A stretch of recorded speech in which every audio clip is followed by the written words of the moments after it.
Hello and welcome to the Alzheimer's disease and dementia drug presentation. The aim of this presentation is to bring all of the information or a lot of the information about dementia drugs to one place and hopefully simplify some of the science around it, whilst also provide some tools to find out more if you do want to do any research yourself around dementia drugs. This presentation is going to cover the current drugs available to patients. So these are the medications that you or the person that you care for will likely be taking if they are on medication. The drugs that are in the process of being approved. So this is the direction that dementia treatment is moving towards in the future and what will likely be available in the UK within the next few years. A little bit of information about dementia in the media and some hopeful future therapies, and then a section as well on clinical trials, breaking down what happens in each of the different phases and how long that each phase may take. There is also a glossary, so if you come back to these slides in the future, there are some simplified definitions of some of the scientific words that either or the acronyms that either I'll use in this presentation or that you may come across because they come up a lot when included in research articles. So there is an important disclaimer that the information in these slides is not intended as medical advice. So do please always refer back to your doctor for your own personal circumstances. The information that I've pulled together, it's general and it may not relate to you specifically and your situation. And so if you do have any questions or concerns, please refer back to your doctor and they'll be able to help you for your personal circumstance. So one of the reasons that I've made this resource is because obviously dementia impacts a lot of people. So it's estimated in the UK that there are 944,000 people living with dementia, but they're not the only people affected. Because on top of that, 1 in 3 people will care for a person with dementia at one point in their life. And in England, there are approximately 540,000 carers for people with dementia. Throughout this presentation as well, I'll likely use dementia and Alzheimer's disease interchangeably. And this is because dementia refers to the group of particular symptoms, and these symptoms can have several different causes. Alzheimer's disease is one of the most common causes of these symptoms. So, about 60 to 70% of dementia cases are due to Alzheimer's disease. So now I'm just going to talk about the current drugs available to patients. So what we have here is a flow chart, which is similar to the NHS care pathway, which doctors will likely follow in order to choose which drug to prescribe to a patient. So it will first depend upon what stage of Alzheimer's disease the patient is diagnosed with. So this is either mild, moderate, or severe. And then there'll also be some other considerations as to what medications they have tried before, understanding the side effects and the benefits of, past medications. So there's quite a few different reasons as to why one may be chosen over the other. So initially, say for mild stage of Alzheimer's disease, they would prescribe donepezil first, and it can be a bit of a trial and error process. So if donepezil isn't working, or you're not seeing the results that you want to see, then they could move on and try either rivastigmine or galantamine. And some of the reasons that a drug may not work is to do with side effects, interactions with other medications you may be on for any other medical conditions you could have. It could also be to do with the forms that the different medications come in. And also, some medications can't be taken in certain circumstances, such as some of these drugs don't work well with alcohol. And so, if alcohol is important to your lifestyle, you would not take the drug that doesn't work with it, and you would be better off trying a different one. So, there are lots of different reasons as to why you would have one drug or the other. So, I'm going to cover now about three of these drugs, which are all acetylcholinesterase inhibitors. So these drugs work to increase acetylcholine in the brain, which is seen to be lowered sometimes in dementia. Acetylcholine is a chemical messenger and it's linked to memory formation and learning. So this drug aims to increase the levels of it to help improve memory formation and learning. And it does this by blocking the protein which usually removes it. So by blocking the protein that usually removes the chemical messenger, it allows for the levels to increase again and then for an improvement of symptoms to be seen. So donepezil, rivastigmine, and galantamine are all acetylcholinesterase inhibitors. And you can see here that these are all used for mild and moderate stages of Alzheimer's disease. And donepezil is first in the NHS care pathway, and then rivastigmine and galantamine are both second.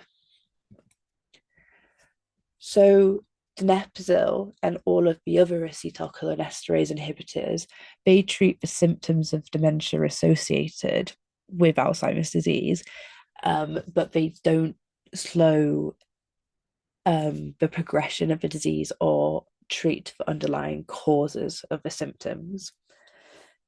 You can see here as well that there are some different names that you may have seen donepezil marketed as, and that's because these are the brand names. So they could be what you see on the packaging of your medication or how donepezil is referred back to.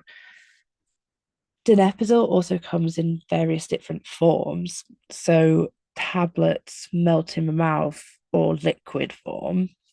You would be prescribed the tablet first, and this is because it's cheaper and generally preferred. But if this isn't working for you, or you know from a history of other medications that tablets don't work for you, you could then try the other forms of the drug. And even though donepezil is an Alzheimer's disease medication, it can also be used for Parkinson's disease, dementia with Lewy bodies, or mixed dementia as well. Rivastigmine, as I mentioned before, is second in the NHS care pathway, and you can see here that it also has various different brand names that you may know it as. And rivastigmine especially is good because it comes in this skin patch form. So you would be, again, prescribed the capsules first or the liquid. But if for some reason you couldn't take a medication orally by mouth, these skin patches can be really good as an alternative form to take the drug. And rivastigmine is also can be used for Parkinson's disease or Lewy body dementia as well. Galantamine, again, is second in the NHS care pathway, and this can be used for mild or moderately severe Alzheimer's disease. Here again, it has lots of different brand names. And the special thing about galantamine is that it comes in tablet and liquid form, but it also comes in these slow release capsules.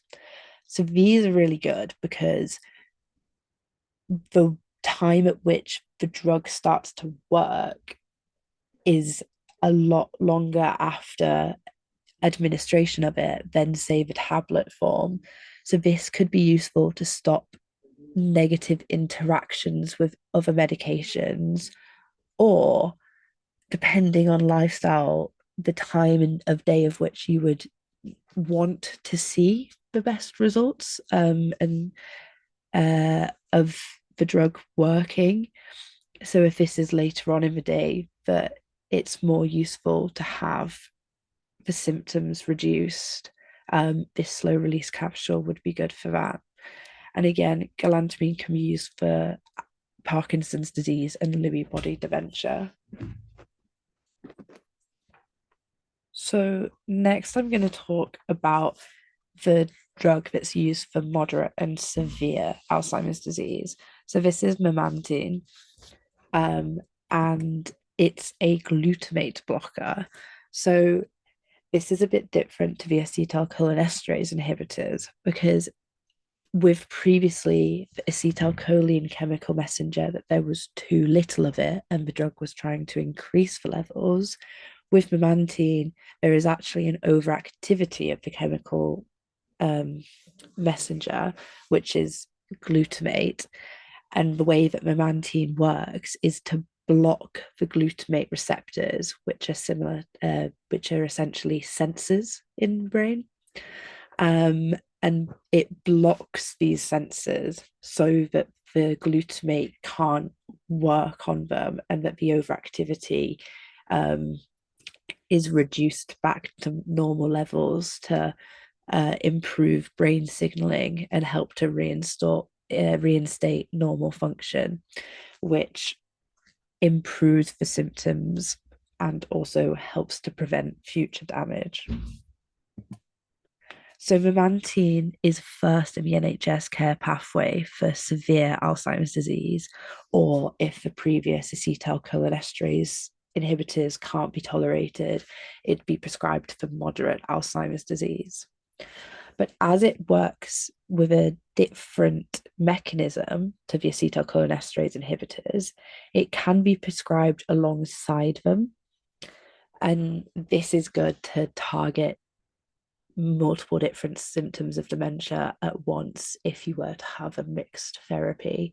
And this would be used in severe Alzheimer's disease. And again, similar to the other drugs, it has multiple different brand names and can come in multiple different forms. So again, you would be prescribed for tablets first, and then the soluble tablets or the melt in the mouth ones or the liquid ones.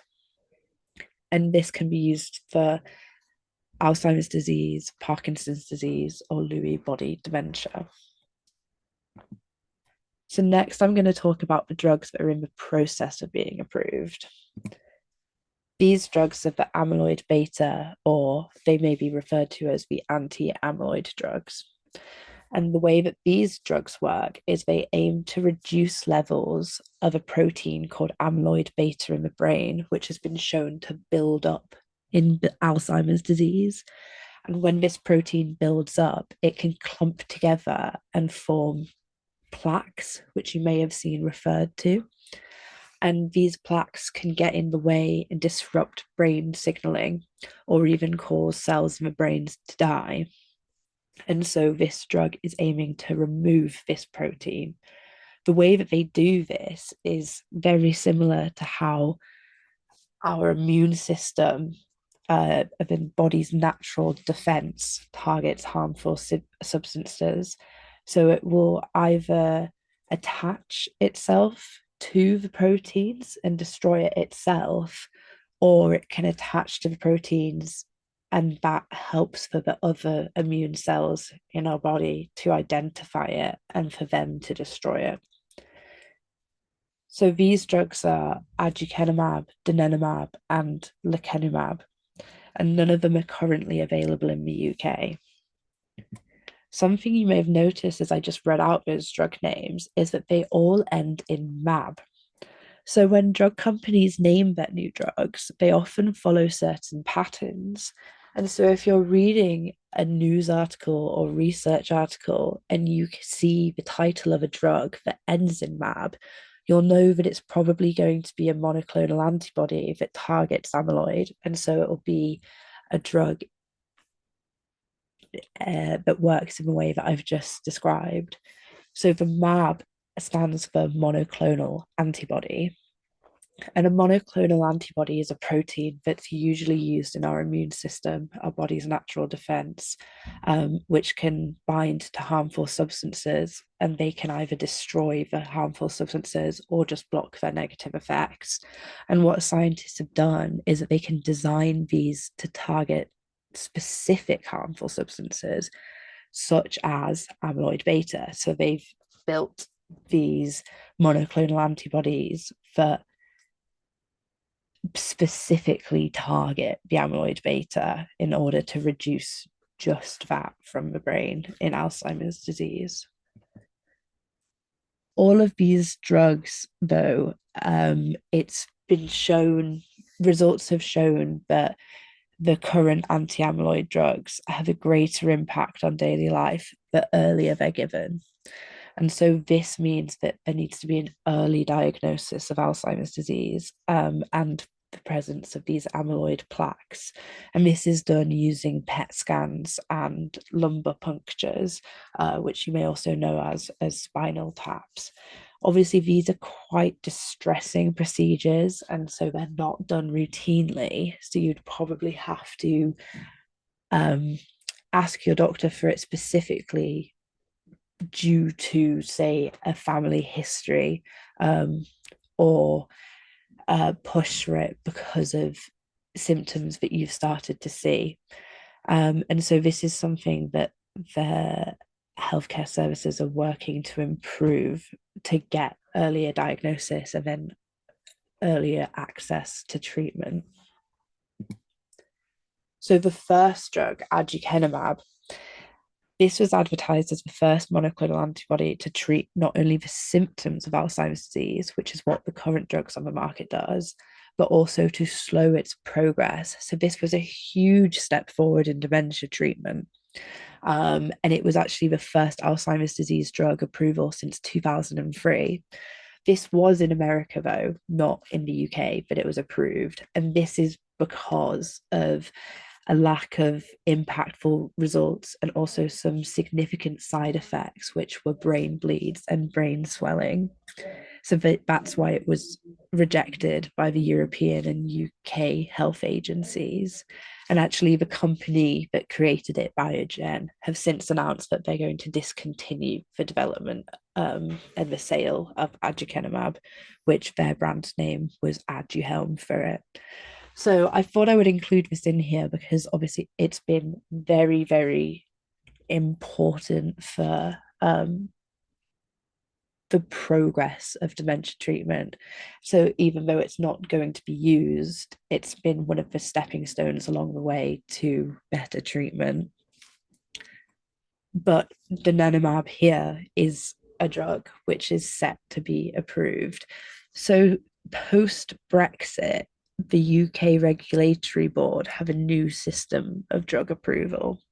And this new system will work in a very similar way, where they will follow suit of the European regulatory boards, but they do still retain the right to make their own decision. So if they do disagree, they can choose to approve or disapprove a drug in the UK, but the majority of the time they will be following the decision of a regulatory boards. And if the approval decisions are positive for donanemab, the very earliest that it might be available is 2025. So at the time of me recording this now in 2024, that is very exciting and hopeful for the future. Donanemab as a drug was said to slow cognitive decline by 35%. And what we mean when we say slowing cognitive decline is that during the trial, the group of patients that were taking the drug, they will have been assessed their cognitive ability before and after the trial. And when compared to a group of patients that weren't taking the drug, their score had decreased by less than the other patients, showing that the group of patients taking the drug had declined less. And that was put as a percentage of 35%. Donanemab as a drug would be given as an infusion once a month. So this is a bit different to the current drugs where you would take them at home, say, as a tablet and probably every day. Whereas donanemab, you would have to go to a healthcare professional for them to administer it. So this comes with positives and negatives. It could be a bit more disruptive to daily life, having to go to the doctor once a month. The other monoclonal antibody set to be approved in the next few years is lecanemab. And again, this would require PET scan and spinal tap in order to be prescribed. The company that created lecanemab have submitted application for approval in UK and Europe, which is still in progress, but it has been granted accelerated approval in America. And because of that, it's got its brand name now. So you may see it referred to as Leqembi. And lecanemab is said to slow cognitive decline by 27%. And also, it would be given as an infusion once every 2 weeks. So that's a little bit more often than the previous donanemab. So when talking about slowing of cognitive decline, it's important to understand the minimum clinically important difference. So although there might be a difference seen clinically on these different scales and assessments that they use during the trial to assess cognitive ability, this difference might not be great enough to be seen as real life improvement for the patient and their loved ones or carers. Um, so, say before and after the trial, there's a change in score of 4. This, even though it's seen as a change in real life with the ability, change in ability to do tasks, it may not have changed enough to actually be seen. So you can't match it up with the change on the assessments. Additionally, as I was mentioning in lecanemab and donanemab was said to slow cognitive decline by 35% and lecanemab by 27%, can be easy to compare those and make it seem like donanemab is better. But actually, the way that they measured the cognitive decline is different. So lecanemab used 4 different types of assessment to measure the cognitive decline, and donanemab used a completely different 2 other assessments. So I say it's a little bit like comparing apples and oranges, and it's hard to predict how the drug would compare if they had used the same assessments. So that's just something to keep in mind when researching and comparing different drugs, is to look at how that they've measured and how they score their results. So, as I mentioned, that some of the previous drugs may not have a real life improvement for some patients. Um, the reason for this is thought to be due to the blood-brain barrier. So the blood-brain barrier protects the brain environment by controlling the passage of substances from the blood to the brain. So the new drugs, the anti-amyloid drugs, they're too big to pass this barrier naturally. And what they need to do is find the thinnest parts of this barrier and cross it here, which means that not all of the drug that is given is making it into the brain where the amyloid plaques are and where they can do their best work. So, what future therapies are aiming to do to overcome this is to use what they call Trojan horse technologies. So, in the blood brain barrier, there are transporters which are used all the time to transport substances that need to get in and out of the brain. And what these drugs want to do is to use these transporters and essentially sneak in the drug so it has better access to its target, hopefully improving its effect. And actually, recently in March 2024, Roche Pharmaceuticals has published some results which are quite hopeful about this, but it is still in the early stages. So it's just something to watch out for and keep an eye on. Dementia in the media recently, sometimes there's a lot of buzz sometimes around breakthroughs or cures for Alzheimer's disease, and sometimes it can be a bit overwhelming and confusing. But some information that I've seen that's a little bit interesting is recently there's been a Guardian article that was talking about blood tests for dementia. So news is circulated that there are new blood tests that can detect dementia 15 years before diagnosis. So this would mean going to the doctor, having a blood test done, and being told that you're going to get dementia in the next 15 years. So this appears hugely promising as it's a great alternative to a spinal tap and it's much less invasive.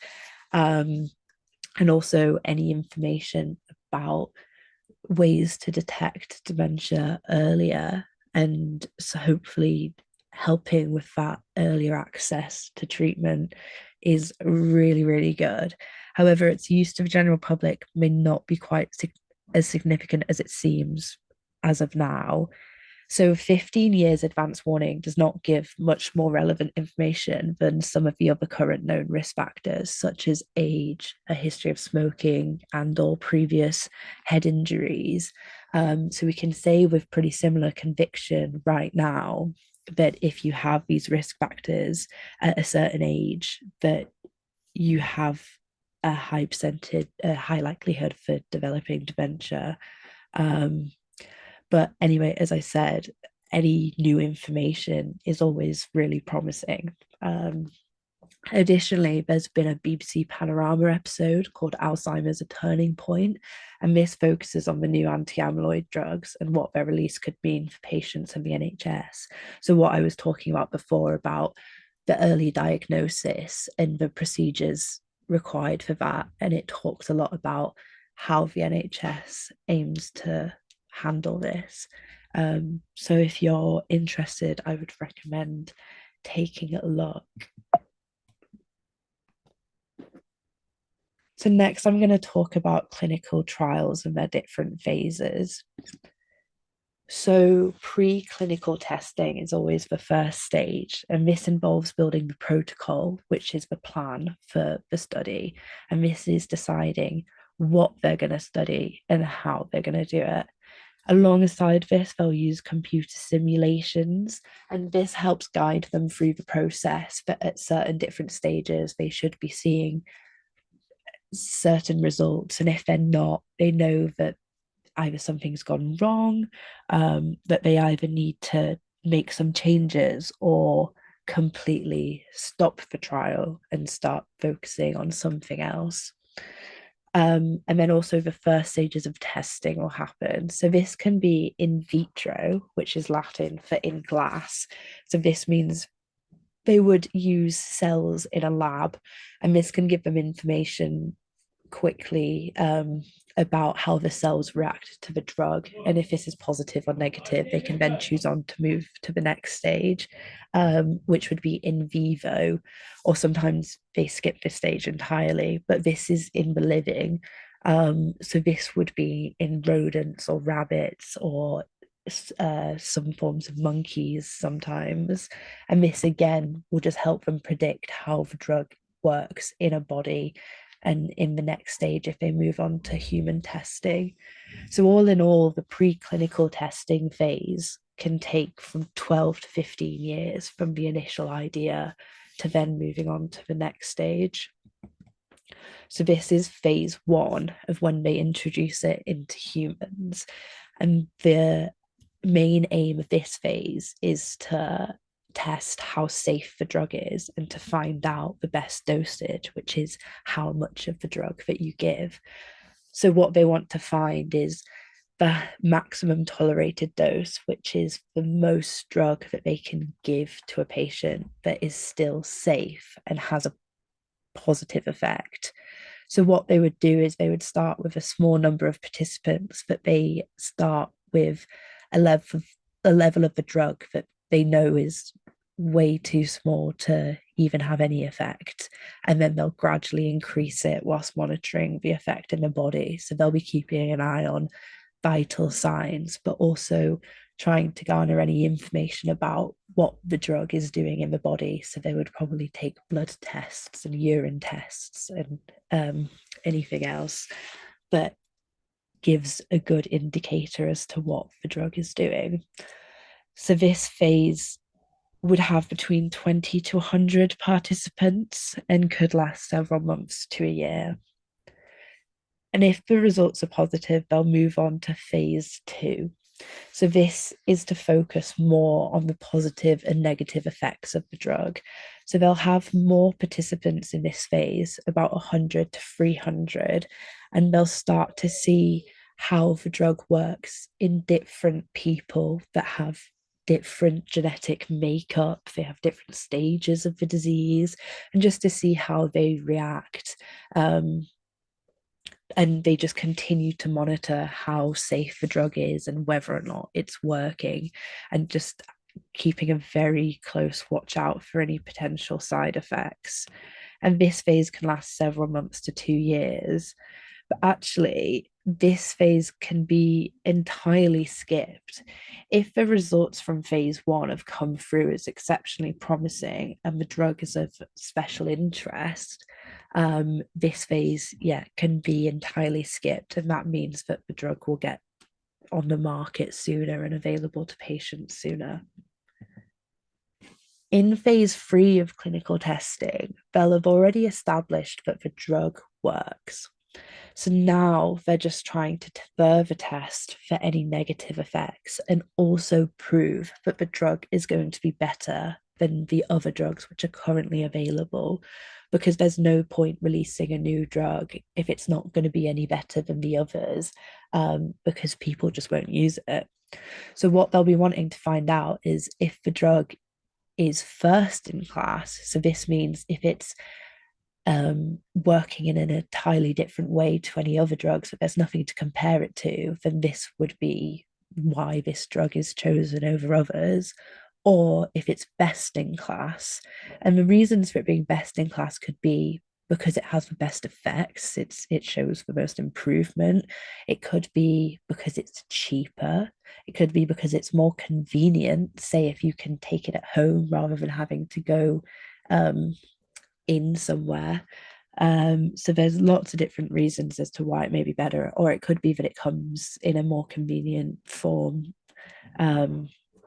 So again, if the medication is of special interest, this phase can be accelerated, but normally it would have 300 to 3,000 participants and can take as long as 1 to 4 years. But if it was accelerated, it could be shortened to 3 to 9 months. Phase four of clinical testing happens after the drug is licensed and released and available on the market. And the aim of this phase is to study the long-term effects of the drug to check that it stays safe and doesn't lose its positive effects. So basically, that it stays working and it stays safe. Something else that they can test in this phase is whether or not the drug works for any other diseases that have similar mechanisms. So that's why, as I mentioned before about the current drugs that are on the market, but even though those drugs are Alzheimer's disease drugs, they can be used for different forms of dementia, and that's because they're sharing the same symptoms. So the way that it works is treating it in the same way. This phase would include several thousand participants, and the length can completely vary, but it can go on for many years with different follow-up checks at intervals. So I just want to say thank you very much for listening. I hope this has been helpful. Here is the glossary, which you can come back to at any time as the slides will be available. And also there is a list of links of some of the information that I've spoken about, such as the BBC Panorama episode, the Guardian article. So thank you very much, and I hope this helps.